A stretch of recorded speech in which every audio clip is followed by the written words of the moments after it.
Hello बच्चों, let us read this question. This question says, which of the following has been arranged in order of increasing covalent character? और हमारे options हैं option A BaCl2 less than AlF3 less than BeCl2 less than LiCl, option B KCl less than NaCl less than BeCl2 less than PbCl4, option C NH4Cl less than BCl3 less than CCl4 less than AlF3, and option D KCl less than CaCl2 less than AlCl3 less than SiCl4.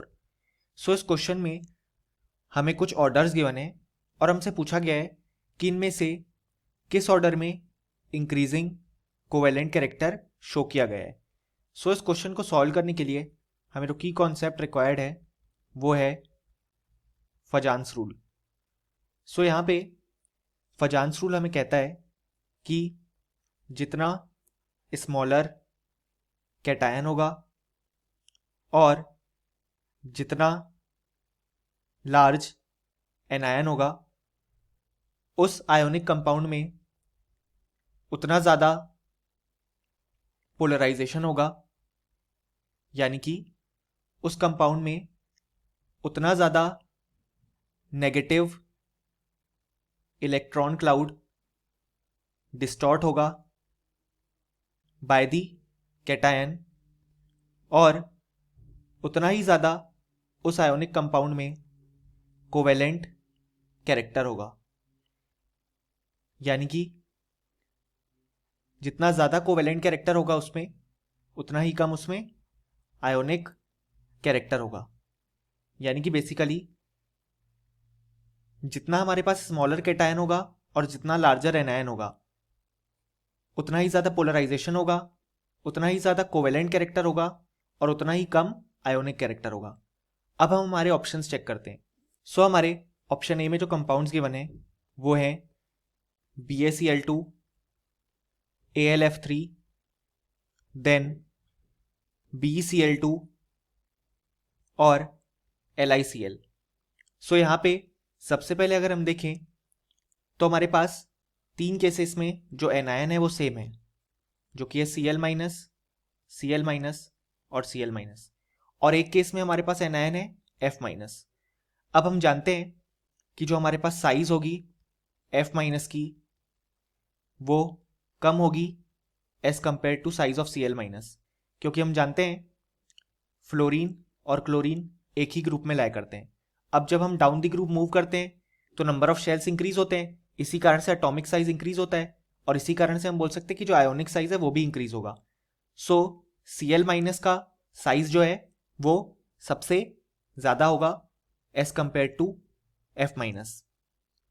Then अब यहाँ पे हम देख सकते हैं कि केवल एक ही ऑप्शन में F- प्रेजेंट है, यानी कि हमारे पास इस केस में जो एनायन है वो स्मॉलर एनायन है और हम जानते हैं ज़्यादा कोवेलेंट कैरेक्टर के लिए लार्जर एनायन चाहिए.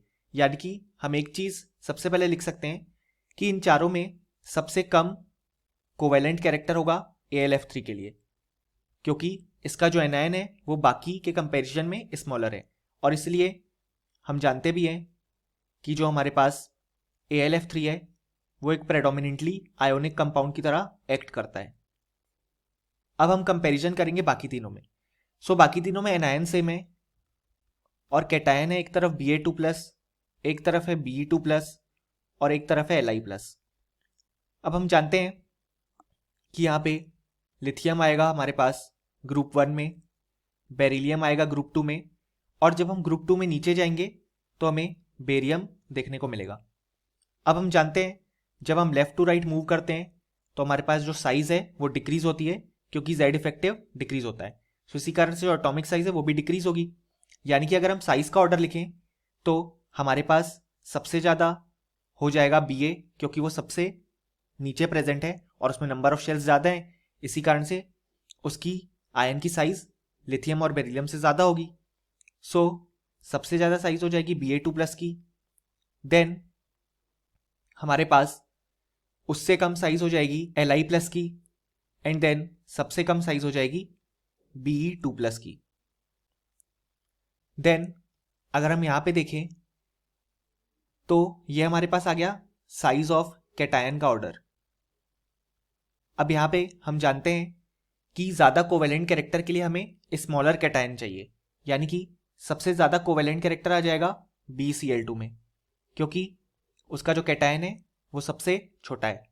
देन उससे ज़्यादा कोवेलेंट कैरेक्टर होगा LiCl में, उससे ज़्यादा होगा BaCl2 में, और सबसे कम होगा AlF3 में।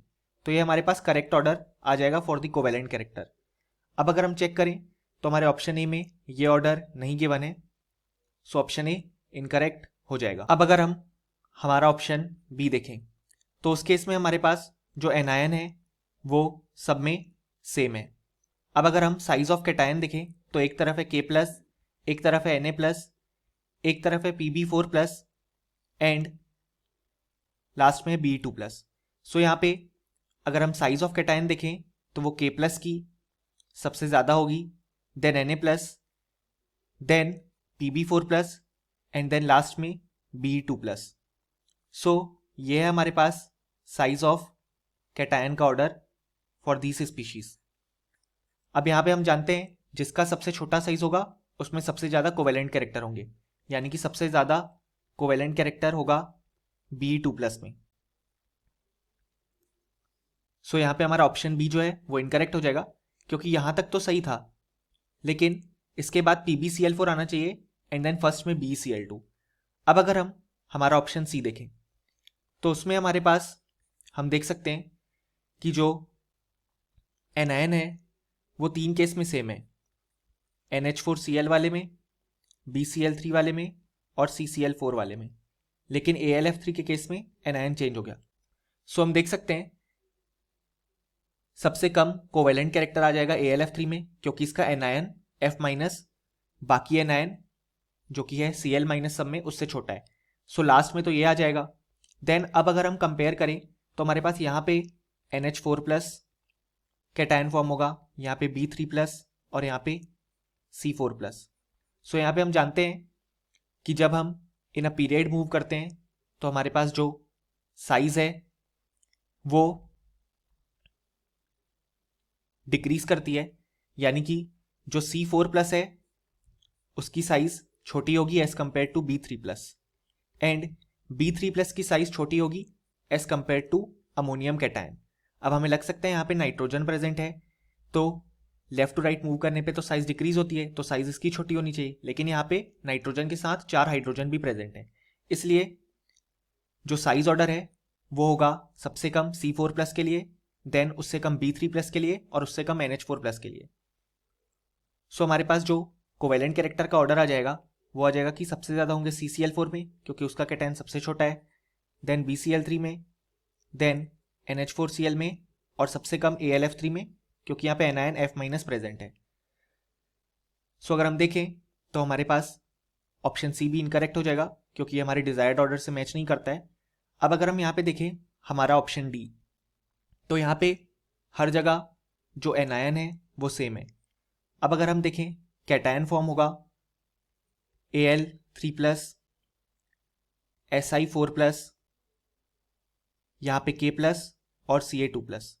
सो यहाँ पे हम जानते हैं कि हमारे पास जो K+ और Ca2+ हैं वो तो नीचे प्रेजेंट है इन दी ग्रुप या basically in the periodic table as compare to aluminium and silicon. So इन दोनों की साइज तो ज़्यादा होगी as compare to these both. अब अगर हम K+ और Ca2+ में कंपेयर करें तो लेफ्ट टू राइट मूव करने पे साइज डिक्रीज होती है, यानी कि पोटेशियम कैटायन की साइज ज़्यादा होगी। सो इन सब में सबसे ज़्यादा साइज होगी पोटेशियम कैटायन की, सो सबसे कम कोवेलेंट कैरेक्टर भी इसी में होगा। सो लास्ट में तो KCl आ जाएगा, देन उससे ज़्यादा साइज होगी Ca2+ की, तो वो आ जाएगा। अब अगर हम Al3+ और Si4+ में कंपेयर करें तो हम लेफ्ट टू राइट जब मूव करते हैं तो हम जानते हैं कि एटॉमिक साइज डिक्रीज होगी, सो आयोनिक साइज भी डिक्रीज होगी। सो सबसे कम साइज हो जाएगी Si4+ की, सो सबसे ज़्यादा कोवेलेंट कैरेक्टर उसी में आ जाएंगे, यानी कि जो करेक्ट ऑप्शन हो जाएगा वो हो जाएगा ऑप्शन डी, क्योंकि इस केस में हमारे पास एनायन सेम है। यानी कि फाइनली हम ये बोल सकते हैं कि इस क्वेश्चन के लिए हमारे पास जो करेक्ट आंसर आ जाएगा वो आ जाएगा option D. Hope you understood it well, best of luck.